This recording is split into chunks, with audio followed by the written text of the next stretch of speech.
सध्या विधानसभेत मुख्यमंत्री देवेंद्र फडणवीस बोलतात. आपण थेट जाऊयात विधानसभेत. अशी जी शहरं आहेत त्यांना अमृत मिशन सुरू झालं, ज्याचा मी उल्लेख केला की आजच आपला 2000 कोटीचा प्लॅन केंद्र सरकारने त्याच्यामध्ये मंजूर केला. आणि मोठ्या शहरांकरता स्मार्ट सिटीजचं अभियान हे केंद्र सरकारने हातामध्ये घेतलं. मुळामध्ये अनेक वेळा लोकांचा भ्रम आहे किंवा असा भ्रम तयार केला जातो की जी शहर आहे म्हणजे आता आपण स्मार्ट सिटीज तयार करणार किंवा अमृत शहर तयार करणार म्हणजे गावांकडे दुर्लक्ष करणार, म्हणजे आता सगळा फोकस शहरांकडे जाईल. पण आज जर आपण अर्थव्यवस्थेचा विचार केला तर गाव आणि शहर यांच्या अर्थव्यवस्थेमध्ये मोठा भेद आपल्याला करता येत नाही. आज आमची जी शेतीची अर्थव्यवस्था आहे या अर्थव्यवस्थेवर सगळ्यात मोठा ताण काय आहे तर सगळ्यात मोठा ताण हा आहे की आमच्या शेतीतनं एकूण राज्याच्या सकल उत्पन्नामध्ये 11% सहभाग येतो आणि आमच्या शेतीवर रोजगाराकरता 50% नागरिक अवलंबून आहेत. आणि त्यामुळे शेतीवरचा रोजगाराचा भार हा कमी केल्याशिवाय शेती फायद्यामध्ये येऊ शकत नाही. कारण हा रोजगार काही खरा रोजगार नाहीये. आपण जर गेल्या 10 वर्षाचे केंद्र सरकारचे राज्य सरकारचे इकॉनॉमिक सर्वे बघितले तर आपल्या लक्षात येईल की ही लपलेली अनएम्प्लॉयमेंट आहे जी शेतीच्या नावावर आपल्याला त्या ठिकाणी दिसते आहे. आणि म्हणून अध्यक्ष महोदय, आज आमच्या शहरांमधनं राज्याच्या सकल उत्पन्नामध्ये 65% शहरांचा सहभाग आहे. आणि मग अशा परिस्थितीमध्ये हा जर शेतीवरचा भार कमी करून तिकडची उत्पादकता वाढवायची असेल तर त्याकरता आपल्याला रोजगाराच्या दुसऱ्या संधी शोधाव्या लागतील. आणि दुसरीकडे 65% ज्या ठिकाणी सकल उत्पन्न होत आहे त्या ठिकाणच्या व्यवस्था जर आपण नीट लावल्या तर अध्यक्ष महोदय, ग्रामीण आणि शहर अशा प्रकारचा दोन्हीचा संतुलन आपल्याला तयार करता येईल. आणि त्या माध्यमातून या नागरी जीवनामध्ये आणि ग्रामीण जीवनामध्ये आज जी काही आपल्याला निराशा दिसून पडते ती निराशा आपल्याला दूर करता येईल. आणि म्हणून सगळ्यात महत्वाचं हे आहे की स्मार्ट सिटी असेल किंवा अमृत असेल याच्यामध्ये जे इनिशिएटिव्ह घेतलेले आहेत हे काही श्रीमंतांकरता घेतलेले नाही आहेत. स्मार्ट सिटीचा अर्थ काही लोकांना असं वाटतं की फक्त जे समाजातले वरचे लोक आहेत, जे श्रीमंत लोक आहेत, जे पैसेवाले लोक आहेत यांच्याकरता काहीतरी होत आहे. मुळामध्ये स्मार्ट सिटीची संकल्पनाच अशी आहे की समाजातल्या शेवटच्या माणसाला इफेक्टिव्ह सर्व्हिसेस मिळाल्या पाहिजे आणि शहरामध्ये सस्टेनेबल शाश्वत अशा प्रकारचा विकास झाला पाहिजे. अध्यक्ष महोदय, या माध्यमातून स्मार्ट सिटीमध्ये होणार काय आहे? आज अध्यक्ष महोदय, जर आम्ही आमची शहरं बघितली, प्रत्येक शहरामध्ये आम्ही पाणी पुरवठा करतो. आज हा पाणी पुरवठा करत असताना या पाणी पुरवठ्यामध्ये जेवढं पाणी त्या शहरामध्ये येतं अध्यक्ष महोदय, त्या पाण्याचा आणि त्या शहराच्या लोकसंख्येचा जर आपण विचार केला तर अध्यक्ष महोदय, प्रत्येकाला 24 तास पाणी मिळालं पाहिजे इतकं पाणी आपण अनेक शहरांमध्ये आज देतो. पण तरी देखील शहरात 2 तासाच्या वर पाणी मिळत नाही. अनेक शहरांमध्ये अनेक भागांमध्ये 7 दिवसातनं एकदा पाणी मिळतं. आणि म्हणून अध्यक्ष महोदय, स्मार्ट सिटी म्हणजे काय आहे तर स्मार्ट सिटीचा अर्थ असा आहे की सर्व्हिसेस अधिक एफिशियंट करणं. आणि या एफिशियंट करत असताना अध्यक्ष महोदय, टेक्नॉलॉजीचा वापर करून, तंत्रज्ञानाचा वापर करून जेव्हा या सर्व्हिसेस आम्ही एफिशियंट करू त्यावेळी त्या सर्व्हिसेसची किंमत देखील कमी होते. आज अध्यक्ष महोदय, समजा 100 MLD पाणी एखाद्या शहरात येत आहे आणि त्यातलं 40 MLD पाणी गळतीत जात आहे तर 60 MLD पाणी वापरून 100 MLD पाण्याचे पैसे हे जनतेकडनं आपण वसूल करतोय. आणि त्यात ज्याला 10 तास पाणी मिळतं त्याच्याकडनं वसूल करतोय आणि ज्याला 2 तास पाणी मिळत आहे त्याच्याकडनं वसूल करतोय. आणि म्हणून या स्मार्ट सिटीच्या माध्यमातून सर्व्हिसेस एफिशियंट करण्याच्या दृष्टीनं अध्यक्ष महोदय या ठिकाणी हे सगळे इनिशिएटिव्ह घेतलेले आहेत. आज एवढ्या मोठ्या प्रमाणात अतिक्रमण चाललेलं आहे, मग या अतिक्रमणाचं मॉनिटरिंग आम्ही करू शकणार नाही का? आज आम्ही इतके कायदे केले की ज्याच्या प्रभागात अतिक्रमण होईल त्या वॉर्ड ऑफिसरला सस्पेंड करू, ज्या ठिकाणी अतिक्रमण होईल तिथल्या PI ला आम्ही कारवाई करू. नाही करू शकत अध्यक्ष महोदय. याचं कारण आहे की तुमच्याकडे त्याची रिअल टाइम इन्फॉर्मेशनच नाहीये. मग ही रिअल टाइम इन्फॉर्मेशन तुम्ही घेऊ शकता की नाही? आज स्मार्ट सिटीच्या माध्यमातून ती रिअल टाइम इन्फॉर्मेशन तुम्ही उभी करू शकता.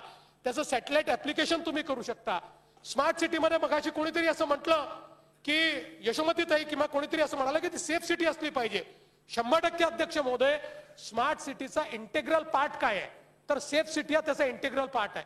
आज अध्यक्ष महोदय, इतक्या मोठ्या प्रमाणात आम्ही कचरा तयार करतो आणि मग या कचऱ्याचा निचराच होत नाही. आज देशामध्ये दुर्दैव या देशाचं देशातलं एकही शहर असं नाही की ज्या शहरामध्ये 100% कचऱ्याची शास्त्रशुद्ध पद्धतीनं विल्हेवाट लागेल.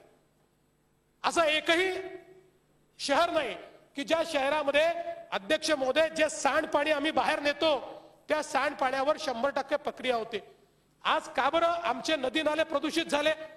अध्यक्ष महोदय, आज नदी नाल्याच्या प्रदूषणामध्ये कारखान्यांचा सहभाग हा 10% आहे आणि 90% नदी नाले प्रदूषित झाले ते आमच्या सिवेजमुळे, आमच्या सांडपाण्यामुळे.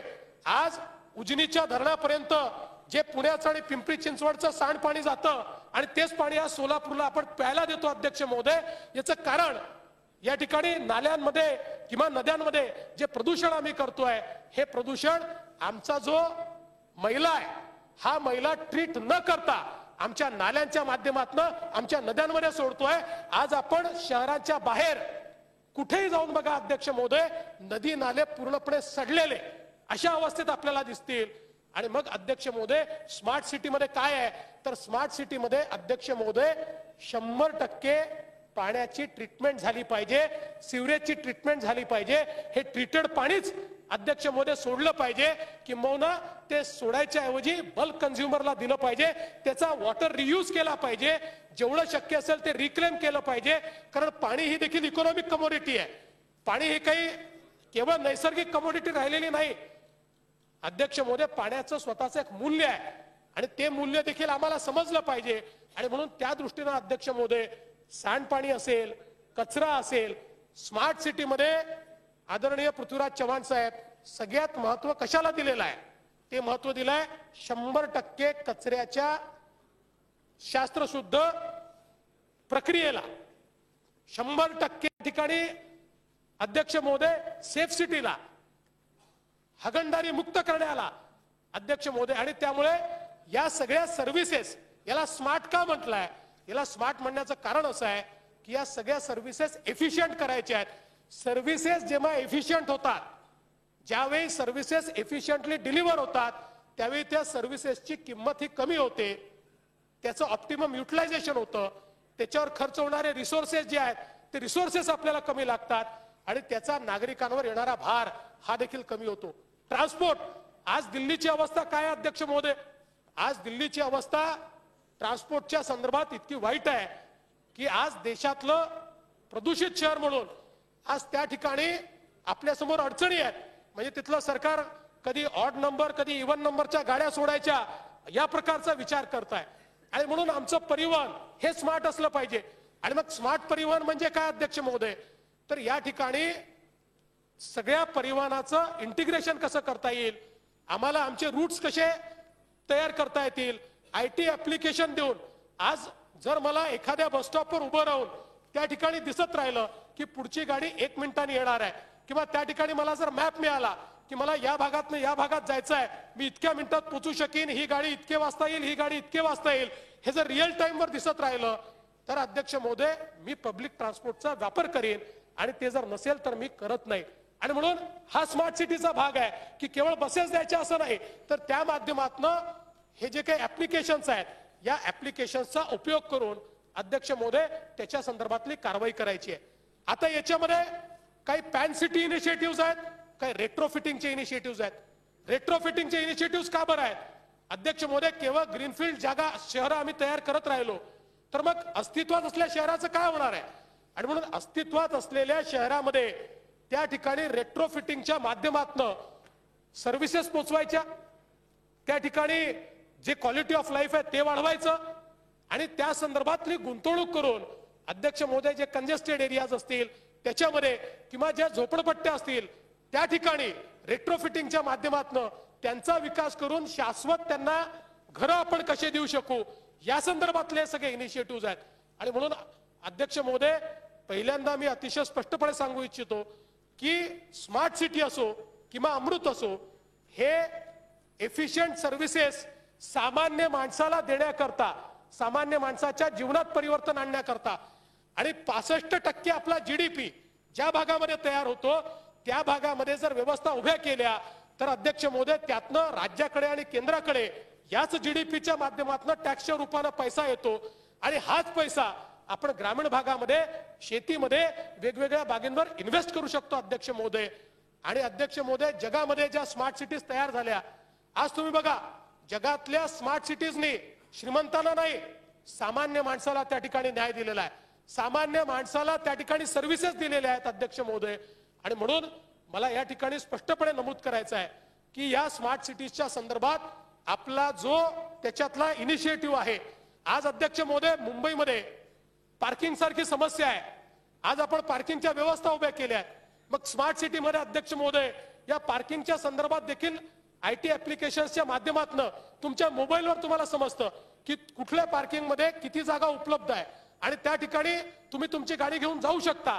आणि जर पार्किंगमध्ये जागा उपलब्ध नसेल आणि अध्यक्ष महोदय तर रस्त्यावर गाडी लावण्याची जी प्रवृत्ती आहे ती प्रवृत्ती देखील या माध्यमातून या ऍप्लिकेशनच्या माध्यमातून आपल्याला बंद करता येते. आणि म्हणून अध्यक्ष महोदय नागरी जीवनामध्ये परिणामकारकता आली पाहिजे, त्यात अध्यक्ष महोदय काहीतरी वेगळेपण आलं पाहिजे आणि सामान्य माणसाचं जीवनमान हे उंच झालं पाहिजे, याकरता या सगळ्या योजना आलेल्या आहेत. अध्यक्ष महोदय, या संदर्भात दोन बाबी अजून माननीय चव्हाण साहेबांनी या ठिकाणी मांडल्या. एक बाब म्हणजे याची जी निवड झाली त्या निवडीच्या संदर्भातले काही शंका त्यांनी उपस्थित केल्या. मुळामध्ये त्यांची जी यादी आहे ती यादी देखील बरोबर आहे, ती चुकीची यादी नाही आहे, पण चव्हाण साहेब ती अर्धी यादी आहे.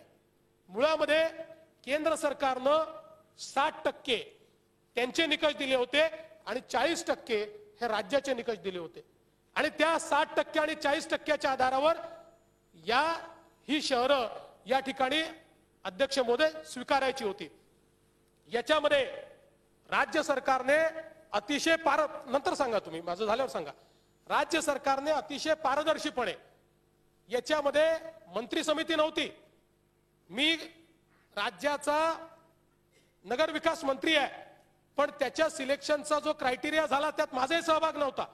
मुख्य सचिवांच्या अध्यक्षतेखाली या ठिकाणी समिती तयार झाली. त्या समितीने ही 60% मार्क आणि 40%च्या संदर्भातली निकष काय असली पाहिजेत ती निकष तयार करून ती राज्याच्या मंत्रिमंडळापुढे ठेवली. राज्याच्या मंत्रिमंडळाने ती निकष त्या समितीने सांगितल्याप्रमाणे मान्य केली आणि मग या दोन्हीचं मार्किंग झालं. आणि या दोन्हीचं मार्किंग झाल्यानंतर जी पहिली 10 शहरं त्याच्यामध्ये आली.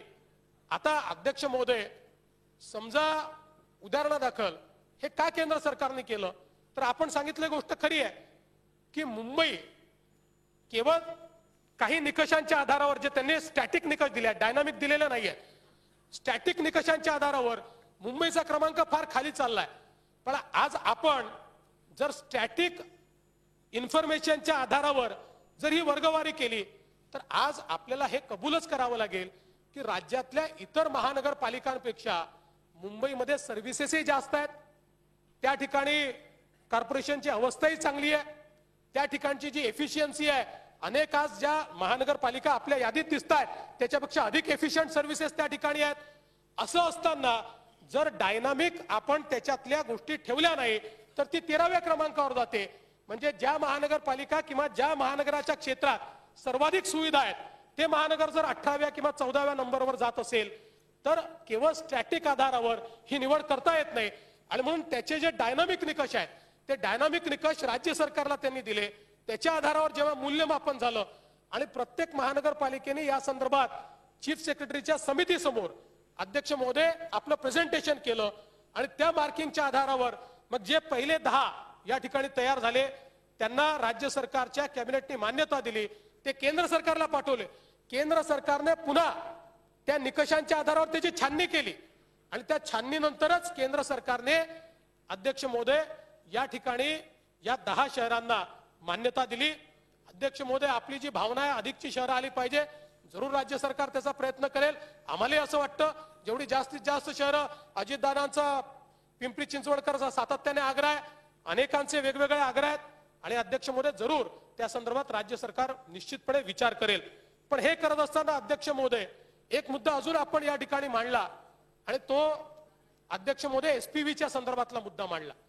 मुळामध्ये अध्यक्ष महोदय एसपीव्हीची प्रक्रिया आपण का केली तर अध्यक्ष महोदय साधारणपणे एखादी महानगरपालिका वगळता इतर महानगरपालिकांचे फिस्कल रिसोर्सेस हे स्ट्रेस्ड असतात आणि त्याच्यामुळे त्यांना जर अध्यक्ष महोदय एसपीव्ही रूटच्या माध्यमातून अध्यक्ष महोदय जर प्रोजेक्ट दिला नाही तर त्यांचं एकूण रेटिंग जे असतं त्या रेटिंगच्या आधारावर त्यांना एका क्षमतेपर्यंतच पैशाची उभारणी करता येते आणि रेटिंग जर हाय असलं तर अध्यक्ष महोदय पैशाची उभारणी ही देखील जास्त करता येते आणि ती कमी पैशा म्हणजे कमी रेट ऑफ इंटरेस्टने करता येते.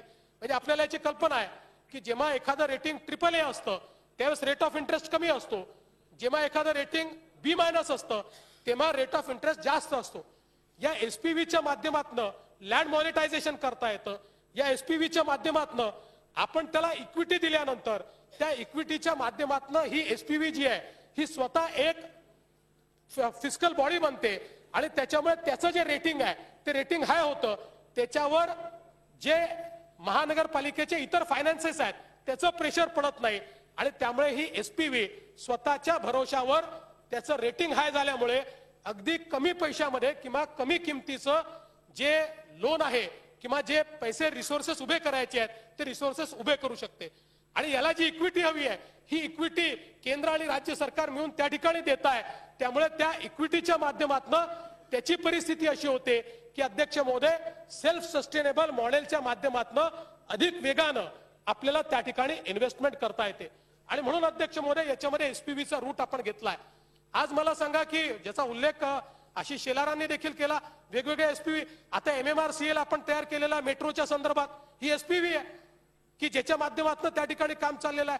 नागपूरमध्ये महानगरपालिकेच्या अंतर्गत 4 वर्षापासून संपूर्ण पाणी पुरवठा जो आहे तो एसपीव्हीच्या माध्यमातून चाललाय. आणि आपल्याला माहिती आहे चव्हाण साहेब, मागच्या काळामध्ये आपलं सरकार केंद्रात असताना केंद्र सरकारने त्याला पहिला पुरस्कार दिला आणि त्याचा गौरव केला. आणि त्याच्यामध्ये कोण आहेत, या एसपीव्ही मध्ये राज्य सरकारला आणि केंद्र सरकारला कोणाचेही अधिकार काढायचे नाहीत. अध्यक्ष महोदय एसपीव्ही ठरवायचा अधिकार आहे महानगरपालिकेचा आहे. त्याच्यामध्ये कोणाला घ्यायचं तेच त्यांनी ठरवायचं आहे. त्याला पैसे किती द्यायचे नाही द्यायचे हे त्यांनी ठरवायचं आहे.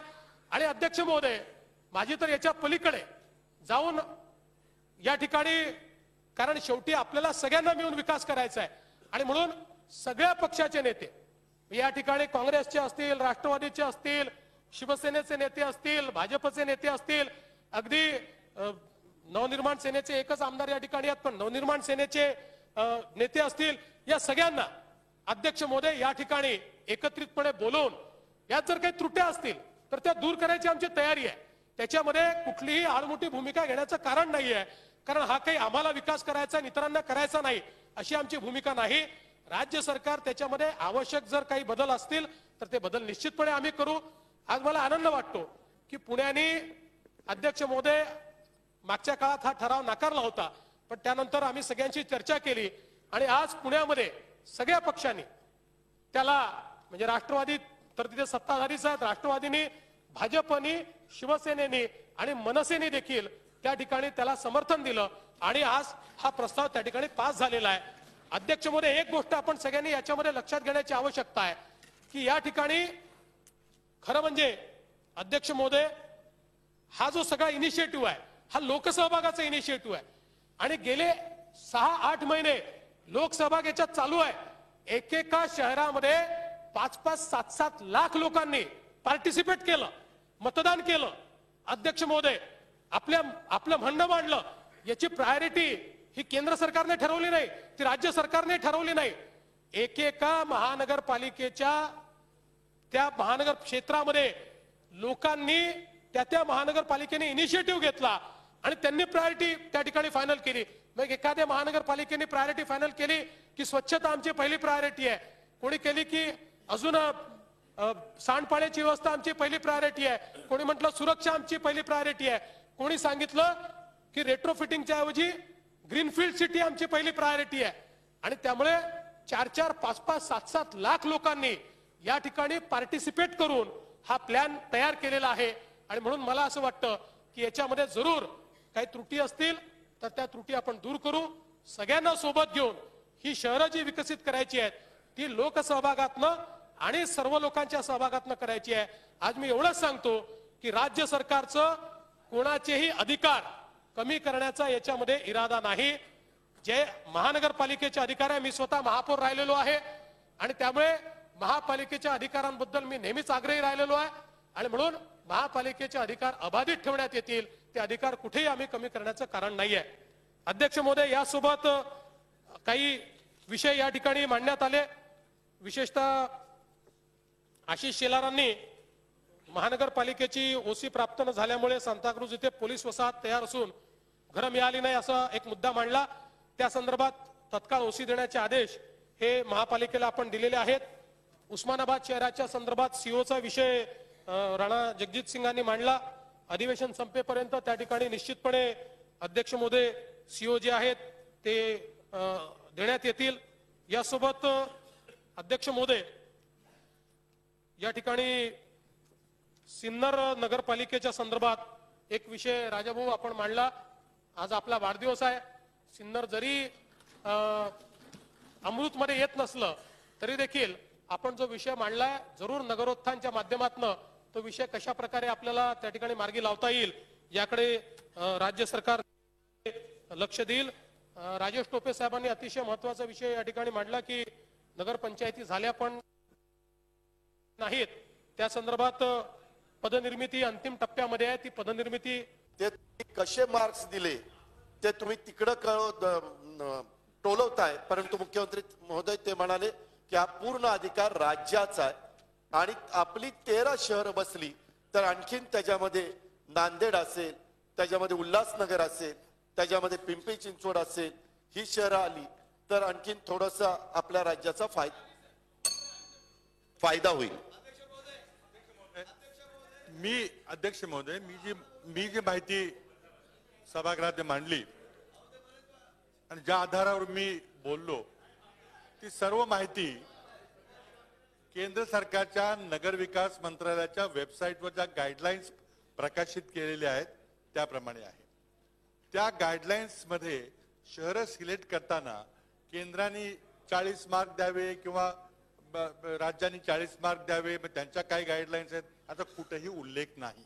मी पुन्हा पाहिलं की आपण जेव्हा काही माहितीच्या अधिकारामध्ये काही माहिती मिळाली केंद्रातून मला, आणि जी आपली 40 मार्काच्या करता ज्या गाईडलाईन्स करण्याकरता आपण कॅबिनेटमध्ये जो निर्णय घेतला 23 जुलैला, त्या निर्णयाची माहिती कुठेही उपलब्ध नाहीये. जेव्हा माहितीच्या अधिकारामध्ये 1 महिन्यात 1.5 महिन्यापूर्वी माहिती मागण्याचा मी प्रयत्न केला, ती माहिती मिळालेली नाही. अपील केलेलं आहे, अपील पेंडिंग आहे. काहीतरी करून हे 40 मार्क ज्याचा उल्लेख केंद्र सरकारच्या गाईडलाईन्स मध्ये कुठेही नाही ते आपण सांगताय, त्यामुळे खरं असेल बहुतेक की कुठून तरी आपल्याला राज्य सरकारला कळवलं असेल की आता आमचे मार्क फक्त 60 पैकी धरा आणि तुम्ही तुमच्या गाईडलाईन्स वेगळ्या करा आणि त्यातून 40 मार्कातून नवीन शहरं करा. त्यामुळेच अध्यक्ष महोदय शंका निर्माण होते की ही जी 3 शहरं वगळली गेलेली आहेत, नांदेड असेल, उल्हासनगर असेल, पिंपरी चिंचवड असेल, आपण पहिल्यांदा पिंपरी चिंचवड एकत्रित प्रस्ताव पाठवला, पुन्हा नंतर स्वतंत्र प्रस्ताव पाठवला. असं का केलं? जर आपल्याला महानगर प्रदेश धरायचा होता तर मुंबईचा धरायचा होता, मग फक्त पिंपरी चिंचवड पुण्याचाच का धरा? त्यामुळे शंका निर्माण झालेली आहे. पण मला अजूनही आपल्याला नम्रपणे सांगायचं, आपण सभागृहामध्ये 40 मार्क कशा प्रकारे दिले, त्याच्या गाईडलाईन्स कोणी तयार केल्या, अशा गाईडलाईन तयार करायचे कुठेही केंद्र सरकारच्या गाईडलाईन्स पुस्तिकेमध्ये कुठे उल्लेख आहे का? असेल तर दाखवा. कारण आम्ही तर पाहिलं तर आम्हाला कुठं उल्लेख सापडलेला नाही. म्हणून शंका येते की काही ठराविक गावं, अर्थात त्यामध्ये केंद्र सरकारच्या गाईडलाईन्स मध्ये मुंबई वगळलं गेलं होतं. तसं झालं असतं तर फार चुकीचं झालं असतं ते. आता मुंबईना पाहिजे का नको तो वेगळा विषय आहे, परंतु त्यामुळे गाईडलाईनच्या सिलेक्शनबद्दल थोडी शंका निर्माण झालेली आहे, ते आपण स्पष्ट करावी. त्यावर दुसरा विषय असा आहे की मी मुद्दाम म्हटलं की यामध्ये म्हणजे काय हा पोरखेड आहे का काय? 96 कोटी रुपये 1.25 कोटी लोकसंख्या असलेला मुंबई करता आपल्याला वर्षाला देणार आणि आपण इतकं दिवा स्वप्न दाखवलं. मी अभिनंदन करतो की आपली विजन चांगली आहे. त्या प्रकारे आपल्या सगळ्यांना मिळून शहरीकरण करावं लागेल. शहरीकरण हे अपरिहार्य आहे. 96 कोटी मुंबईला वर्षाला, आणि त्यामुळे आपण आग्रह धरा की जी शहरं धरलीत, कशी शहरं धरलेली आहेत? काही शहरांची लोकसंख्या 11,000 आहे. 11,000 लोकसंख्येला तेवढेच तुम्ही पैसे देणार? आपण कृपा करून आग्रह धरून एक 3 प्रकारची वर्गवारी करा. मुंबई सारख्या शहराला किमान 10,000 कोटी तरी या योजनेमध्ये धरावे. तेही पुरणार नाहीत, 1 लाख कोटी सुद्धा पुरणार नाहीत, पण 96 कोटी वर्षाला म्हणजे काही त्याला काही अर्थ नाहीये. एक शेवटचा विषय अध्यक्ष महोदय, आपण आम्हाला आश्वस्त केलं की हा खाजगीकरणाचा प्रयत्न नाही. ठीक आहे, आम्ही आपल्यावर विश्वास ठेवतो. पण जेव्हा आपण स्पेशल पर्पज व्हेकल ही कंपनी कायद्याखाली कंपनी तयार करा असं आग्रह धरतंय केंद्र सरकार, त्यामध्ये आपण एक आम्हाला सांगा की ज्या महापालिकांना हे नको असेल, ज्या महापालिका सक्षम आहेत, ज्या महापालिका स्वतः आपल्या आपण करत असेल, त्यांना एसपीचा आग्रह करू नका. तुम्ही त्यांना चॉईस द्या की ज्याला एसपीव्ही करायची असेल तो एसपीव्ही करेल, स्पेशल पर्पज कंपनी करेल, आणि ज्याला करायची नाही ती करणार नाही. हा चॉईस द्या. तसा आता चॉईस नाहीये. आणि दुसरा शेवटचा मुद्दा माझा असा आहे की तुम्ही MMRDचं उदाहरण दिलं की MMRD सुद्धा एक स्पेशल पर्पज व्हेकल आहे. ठीक आहे, तशा प्रकारे करा, पण आम्हाला आश्वस्त करा की जो सीओ तुम्ही नेमणार आहे तो सरकारी अधिकारी असेल, ती खाजगी नसेल, तो खाजगी अधिकारी नसेल. मग यामध्ये आमचे धन्यवाद. सुरेश प्रभू एक मिनिट. सुरेश अध्यक्ष प्रभू, महोदय, मी बोलतो. एक दोन वाक्यात मी बोल अध्यक्ष महोदय, खरं म्हणजे मी नगरविकास विभागाच्या मागणीवर बोलणार होतो, पण आपण वेळ नसल्यामुळे बोलू दिलं नाही, त्यामुळे काही मुद्दे स्पष्ट होणं आवश्यक आहे. अध्यक्ष महोदय, मुंबईसारख्या शहरामध्ये मुंबई महानगरपालिकेची आर्थिक स्थिती अत्यंत सक्षम असताना एसपीव्हीच्या माध्यमातून डेव्हलपमेंट करण्याच्या बाबतीत जो स्मार्ट सिटीमध्ये उल्लेख आहे, आणि खऱ्या अर्थाने शंकेची पाल जी मुंबईकरांच्या मनामध्ये चुकतो याचं कारण असं आहे की एसपीव्ही मध्ये आपण केंद्र सरकार, राज्य सरकार आणि मुंबई महानगरपालिका यांच्यासोबत खाजगी व्यापारी किंवा डेव्हलपर यांना देखील आपण त्याच्यामध्ये सदस्य म्हणून घेणार आहोत. आणि मग नाही अहो ते सांगतील ना मुख्यमंत्री महोदय, आशिष सर मला बोलू द्या, आपण माझ्या ज्ञानामध्ये भर टाका, पण नंतर आपण बाहेर गेल्यावर चर्चा करू. तुम्ही बोला, माझ्या मनाची शंका तर मला बोलू दे. लवकर त्यांच्याकडे ध्यान देऊ नका, लवकर विषय संपवा. आणि त्यामुळे अध्यक्ष महोदय, लोकांच्या मनामध्ये जी शंका आहे त्याचं निरसन करण्यासाठी माननीय मुख्यमंत्री महोदय याचा खुलासा आपण करा. आणि जसं सन्माननीय माजी मुख्यमंत्री या ठिकाणी म्हणाले की काही शहर सक्षम आहेत आणि त्याच्यामध्ये एसपीव्ही मॉडेल नको असेल, आणि डायरेक्ट जसं केंद्रातल्या अनेक योजना त्या महानगरपालिकेने त्या प्रकारच्या पद्धतीने केल्या, तशा मुंबई महानगरपालिका सक्षम पद्धतीने करू शकते. आणि म्हणून मग मुंबई महानगरपालिकेच्या बाबतीत कुठेही लोकप्रतिनिधीचे अधिकार कमी होणार नाही ना. आणि यावरती लोकप्रतिनिधी सदस्य म्हणून असणार का? आपण म्हणालात की याच्यामध्ये स्थायी समिती सदस्य, अध्यक्ष, सदस्य म्हणून असतील. आम्ही MMRDचे सदस्य होतो, माननीय मुख्यमंत्री त्याचे प्रमुख होते, मी शहराचा महापौर होतो, स्थायी समिती अध्यक्ष होतो, सभागृहाचा नेता होतो, अशी जे आपण पण सदस्य होता. पण MMRDA मध्ये मुंबई महानगरपालिकेतून आलेल्या सदस्याला त्याच्या स्टेला काही किंमत नसते. माननीय मुख्यमंत्र्यांचे वाटतं त्या प्रस्तावावरती त्या ठिकाणी लोकशाही पद्धतीने तो मंजूर केला जातो. फक्त आमची मतं आहेत ती मात्र नोंदली जातात. ती परिस्थिती या स्मार्ट सिटीमध्ये मुंबई महानगरपालिकेच्या सदस्यांची व्हायला नको. याबाबत कोणते अधिकार आपण गोठवणार नाहीत, ते अधिकार जागरूकपणे कसे राहतील, हा अध्यक्ष महोदय मला 2 मिनिटं बोलू दे. या दृष्टीने खरं महत्वाचा जी भूमिका आहे ती स्पष्ट होणं गरजेचं आहे. आणि त्याच्यामध्ये असं म्हटलं की नगरसेवकांना याच्यामध्ये कुठचंही सदस्यत्व नाही आहे, आणि ही फार मोठी भीती आहे. काही ठिकाणी असं म्हटलं जातं की BSTची कंपनी आपण केली ना.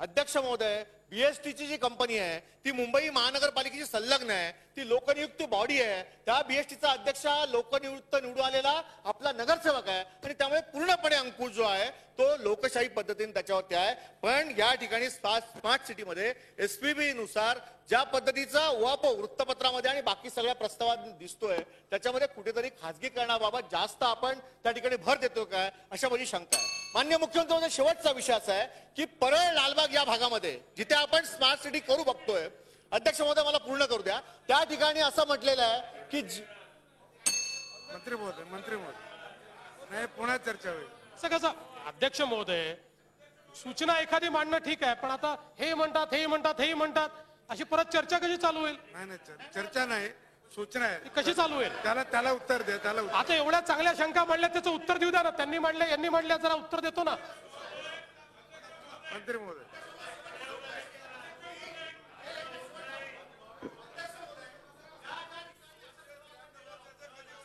त्या ठिकाणी येणारा खर्च जो आहे तो स्थानिक त्या भागातील जनतेकडनं टॅक्सच्या रूपाने वसूल केला जाणार आहे. म्हणजे आता पाणीपट्टी, सिवरेज पट्टी याच्या व्यतिरिक्त टॅक्स वाढवून त्या भागातील सामान्य नागरिकांना याचा भुर्दंड पडणार का, याचा खुलासा देखील माननीय मुख्यमंत्र्यांनी करायला पाहिजे. या अनेक त्रुटी या स्मार्ट सिटीच्या प्रस्तावामध्ये असल्यामुळे मुंबईकरांच्या मनामध्ये संभ्रम आहे, आणि मग असं वाटतंय की मागच्या दराने केंद्र सरकार डायरेक्ट पद्धतीने 293 प्रस्ताव वेगळा आणायच्यावर चर्चा करता येईल. बोला. अध्यक्ष महोदय, मला आपल्या माध्यमातून मुख्यमंत्र्यांना, सभागृहांना विनंती करायची की पहिल्यांदाच मुख्यमंत्र्यांनी एवढ्या स्पष्टपणे स्मार्ट सिटीची कल्पना जी आहे या सभागृहासमोर आणि या सभागृहाच्या माध्यमातून या राज्यासमोर मांडलेली आहे। याच्या अगोदर काही शहरांनी जे आहे ती फेटाळलेली आहे किंवा आणखीन काही गोष्टी त्यांना काही अमेंडमेंट्स दिलेले आहेत। सन्मान्य मुख्यमंत्र्यांनी सांगितलेले आहे की काही जे काही गटनेते आहेत त्यांना बरोबर घेऊन जे आहे त्यांच्या शंका त्या कुशंका ज्या दूर करणाऱ्या जे काय असतील त्या, माझी विनंती आहे की ज्यांनी अशा प्रकारचे जे आहे नकारात्मक भूमिका घेतली असेल त्यांना सुद्धा तुम्ही एक संधी दिली पाहिजे, कारण प्रथमतः जी तुमची स्पष्ट भूमिका जी आहे ही या राज्यासमोर येते आहे आणि म्हणून कदाचित तुमची भूमिका जर त्यांना पटली असेल आणि माझं स्वतःचं मत आहे की या सगळ्या शहरांनी जे आहे या स्मार्ट सिटीच्या बाबतीमध्ये केंद्र सरकारचं मिळणारं सहाय्य जे आहे किंवा राज्य सरकारचं मिळणारं सहाय्य हे कुठल्याही परिस्थितीत डावलता कामा नये, त्याच्यामध्ये जर काही अडचणी असतील तर त्या दूर केल्या पाहिजे आणि म्हणून ह्या ज्यांनी आतापर्यंत जे काही ठराव केले असतील त्यांना ते ठराव जे आहेत दुरुस्त करण्याची परवानगी देऊन त्याची वाट पाहावी। अध्यक्ष महोदय, या ठिकाणी सन्मान्य पृथ्वीराज चव्हाण साहेबांनी काही गोष्टी मांडल्या। मुळामध्ये 100 गुण जे आहेत हे सेल्फ सर्टिफिकेशनचे होते आणि सेल्फ सर्टिफिकेशनच्या आधारावर ते गुण तयार होणार होते आणि म्हणून आम्ही ही विनंती केली की केवळ सेल्फ सर्टिफिकेशनच्या आधारावर किंवा स्टॅटिक निकषाने डायनामिक गुण देण्याचे अधिकार राज्य शासनाला असावेत। त्या संदर्भातले निकष हे त्या ठिकाणी फायनल झाले।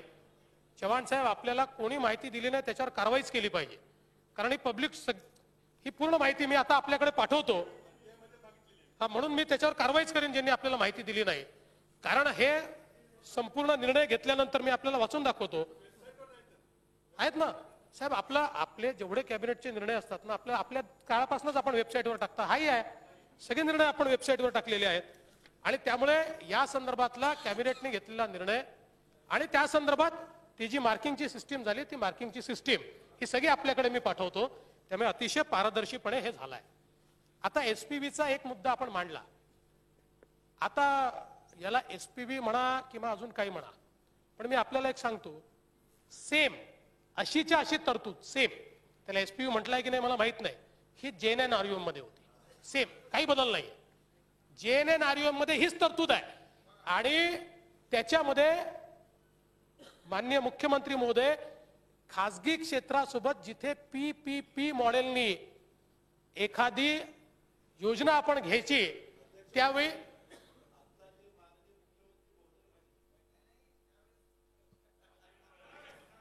सवय झाली ना, 3-3.5 वर्ष तेच म्हणत होतो।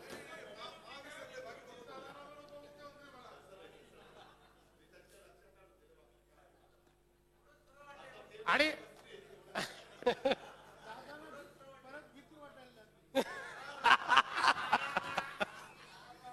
आणि त्यामुळे मी पुन्हा आपल्याला उदाहरण देतो की ज्यावेळी नागपूरच्या 24/7 या योजनेला JNNRUM सोबत मध्ये केंद्र सरकारने पैसे दिले, त्यावेळी केंद्र सरकारने अशी अट टाकली की PPP मॉडेलवर हे आपल्याला करावं लागेल, याकरता वेगळी कंपनी तयार करावी लागेल।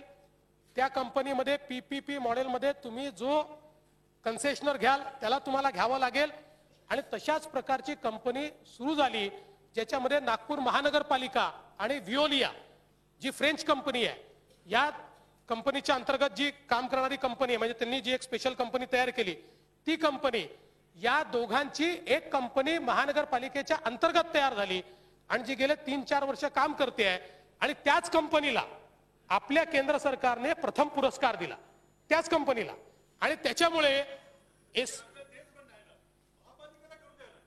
मग याच्या साहेब आपण साहेब ही पण कंपनी महापालिकेलाच करायची आहे, केंद्र सरकार करणार नाही, राज्य सरकार करणार नाही, महानगरपालिकेचं सभागृह ही कंपनी तयार करेल। नाही खासगी अधिकारी तेवढ्याच पुरतं, जर तुम्ही पीपीपी केलं आणि तुम्ही जर त्याच्यामध्ये प्रायव्हेट माणसाची इक्विटी घेतली तर आपल्याला, माझ्यापेक्षा आपण यात जास्त हुशार आहात कारण आपण केंद्र सरकारमध्ये काम केलंय आणि प्रधानमंत्र्यांच्या कार्यालयात काम केलंय, ज्यावेळी एखाद्या कंपनीमध्ये आपण खासगी भागीदारी घेतो त्यावेळी त्यांचा माणूस आपल्या बोर्डावर येतोच. आता ती सरकारी कंपनी, आता MMRCL जे आपण तयार केलं, आपल्याच काळात आपण तयार केलं. आता या MMRCL मध्ये वेगवेगळे जे स्टेक होल्डर्स आहेत त्या सगळ्यांचे प्रतिनिधी आपण घेतले आणि MMRDA त्याची नोडल एजन्सी आहे.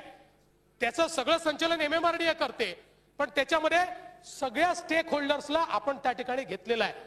त्यामुळे जर तुम्ही PPP मॉडेल घेतलं तर माननीय पृथ्वीराज बाबा साहेब, आता मुख्यमंत्री नाही म्हटलं, माननीय माजी मुख्यमंत्री, आपल्याला हे कल्पना आहे की जो इन्व्हेस्ट करेल त्याच्या इन्व्हेस्टमेंटच्या प्रमाणामध्ये त्याला डायरेक्टर आपण कंपनीमध्ये देतो आणि त्याच्यामुळे 1-2 डायरेक्टर जे आहेत आणि समजा कोणाला वाटत असेल की PPP नाही करायचं आहे तर त्यांनी नाही करावं. त्यात PPP हे कंपल्शन नाही. PPP करायचे पण परत पुन्हा एकदा मी आपल्याला आठवण करतो, हा दुसरा नाही, ज्याला करायचं नसेल नाही करावं त्यांनी. महत्वाचं यात असं आहे बाबा, आपल्या काही चांगल्या गोष्टी आम्ही घेतो, काही चांगल्या, त्याचे आपण विरोध करता. आता हे PPP वर खासगी लोकांना घेण्याचं धोरण कोणी ठरवलं? तुमच्या सरकारने ठरवलं.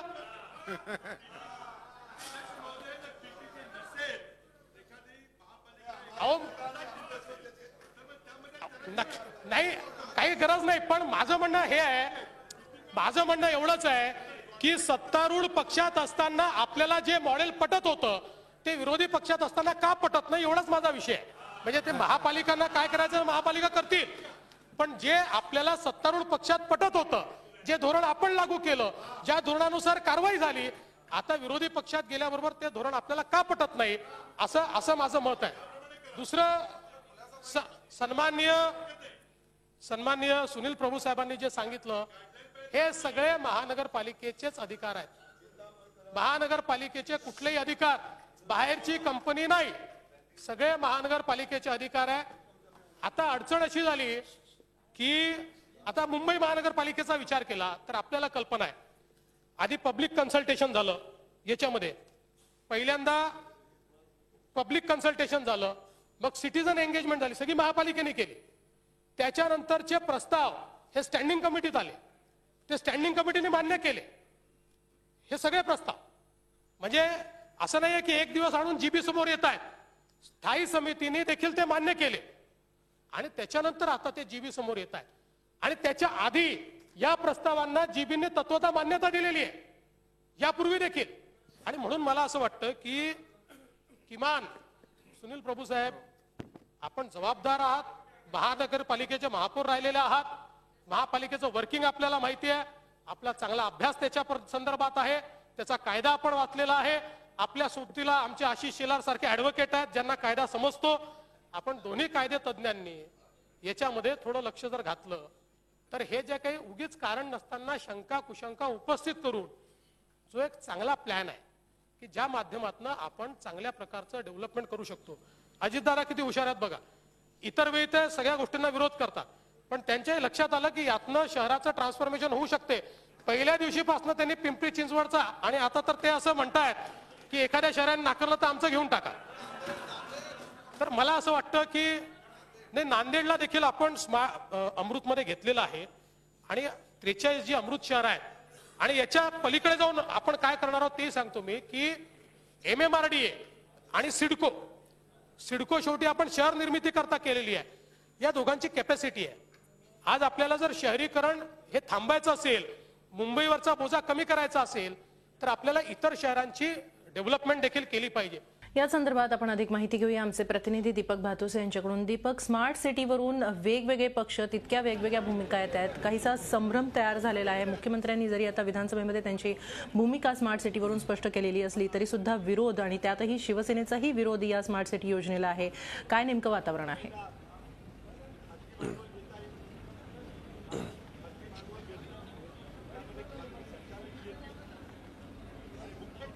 हेमाली, प्रामुख्याने स्मार्ट सिटी योजनेबद्दल गोंधळाचं वातावरण असं म्हणावं लागेल, कारण आज सभागृहात जी चर्चा झाली पुरवणी मागण्यांवर विधानसभेत आज या विषयावर अनेक आमदारांनी आपलं मतं मांडली. स्मार्ट सिटीची योजना नक्की काय आहे हे अजून अनेक आमदारांना सुद्धा माहीत नाहीये. माजी मुख्यमंत्री पृथ्वीराज चव्हाण यांनी माहितीच्या अधिकारात या संदर्भात माहिती मागवली होती. त्या आधारे त्यांनी आज सरकारला विधानसभेमध्ये याबाबत काही प्रश्न विचारले. मुख्यमंत्र्यांनी त्याला क्लॅरिफिकेशन दिलं, परंतु काही शंका ज्या आहेत त्या अजून शंका इथे दूर झालेल्या नाही आहेत. त्यामुळेच मुख्यमंत्र्यांनी आश्वासन दिलं आहे की लवकरच या संदर्भात आपण सर्वपक्षीय बैठक घेऊ आणि ज्या ज्या त्रुटी आहेत त्या त्रुटी याच्यातून दूर केल्या जातील असं आश्वासन दिलेलं आहे. प्रामुख्याने आता अशी स्थिती आहे की सरकारमध्ये सहभागी असलेल्या शिवसेनेने स्मार्ट सिटीला पूर्णपणे विरोध केलेला आहे, तर राष्ट्रवादी काँग्रेस आणि काँग्रेसने काही अटी घालून आता स्मार्ट सिटीला पाठिंबा दिलेला आहे. म्हणजे विरोधकांची मनं वळवायला मुख्यमंत्र्यांना यश आलं असं म्हणावं लागेल, कारण मुख्यमंत्र्यांनी आज सकाळीच या संदर्भात राष्ट्रवादीचे अजित पवार त्याचबरोबर मनसेचे राज ठाकरे यांच्याशी दूरध्वनीवरून चर्चा केल्याची माहिती मिळते. काँग्रेसशी त्याने चर्चा केली. त्यामुळे हे विरोधी पक्ष आहेत त्यांचं मन वळवण्यात मुख्यमंत्र्यांना यश आलंय, परंतु आपला मित्रपक्ष जो शिवसेना आहे, जो सत्तेत सहभागी आहे, त्याचं मन वळवण्यात मात्र अद्यापही मुख्यमंत्र्यांना यश आलेलं नाहीये. कारण मुख्यमंत्र्यांनी विधानसभेत स्मार्ट सिटी संदर्भात आपली भूमिका स्पष्ट केली, याच्यातील कोणते नियम आहेत, त्याचबरोबर कुठले संभ्रम आहेत, काय चुकीची माहिती बाहेर आलेली आहे, ते सगळी क्लॅरिफाय करण्याचा प्रयत्न केला, स्पष्टीकरण त्या संदर्भात देण्याचा प्रयत्न केला. परंतु याच्यावरून शिवसेनेच्या आमदारांचं मात्र समाधान झालं नाही. त्यामुळे शिवसेनेने अजूनही याच्या शंका उपस्थित केलेल्या आहेत आणि स्मार्ट सिटीला आपला कायम विरोध असेल हे स्पष्ट केलेलं आहे. आणि प्रामुख्याने कारण म्हणजे मुंबई महानगरपालिकेमध्ये गेले अनेक वर्ष शिवसेनेची सत्ता आहे आणि शिवसेनेला आता दुसऱ्या कुठल्याही एजन्सीचा, कुठल्या संस्थेचा हस्तक्षेप मुंबई शहराच्या विकासात नको आहे. कारण जो आरोप आशिष शेलार यांनी केला आहे की स्टँडिंगच्या अंडरस्टँडिंगमध्ये ज्या काही गोंधळ होतो, जो स्टँडिंग कमिटीमध्ये सगळे घोटाळे होतात, त्या संदर्भात जो त्यांनी आरोप केला होता, त्या अनुषंगाने शिवसेनेने या संदर्भात पुन्हा एकदा विरोधाची भूमिका घेतली आणि या संदर्भात भाजपवर टीका केली. म्हणजे आपल्याच मित्रपक्षावर शिवसेनेने टीका केली आणि भाजपला आणि मुख्यमंत्र्यांना शिवसेनेचा मन वळवण्यात अपयश आलेलं आहे. त्यामुळे याच्या पुढे आता मुख्यमंत्र्यांसमोर आव्हान असणार आहे, मुंबई शहर हे स्मार्ट सिटीच्या यादीत कायम राहावं, याच्यासाठी शिवसेनेचा मन वळवण्याचा. कारण शिवसेनेने याला संमती दिली नाही तर या संदर्भातला भूमिका घ्यायला किंवा स्मार्ट सिटीचा यादीमध्ये मुंबईचा समावेश करायला निश्चितच अडचणी होतील. कारण याचा जो प्रस्ताव पाठवायचा आहे तो मुंबई महानगरपालिकेला पाठवायचा आहे आणि शिवसेनेची सत्ता जी आहे ती मुंबई महानगरपालिकेमध्ये आहे. त्यामुळे मुंबई स्मार्ट सिटीच्या यादीतून वगळली जाऊ नये याच्यासाठी मुख्यमंत्र्यांना पुढाकार घेऊन शिवसेनेचं मन वळावं लागणार आहे. हिमाली, धन्यवाद दीपक, आपण दिलेल्या या सविस्तर माहितीबद्दल. झी 24 तास रहा एक पाऊल पुढे.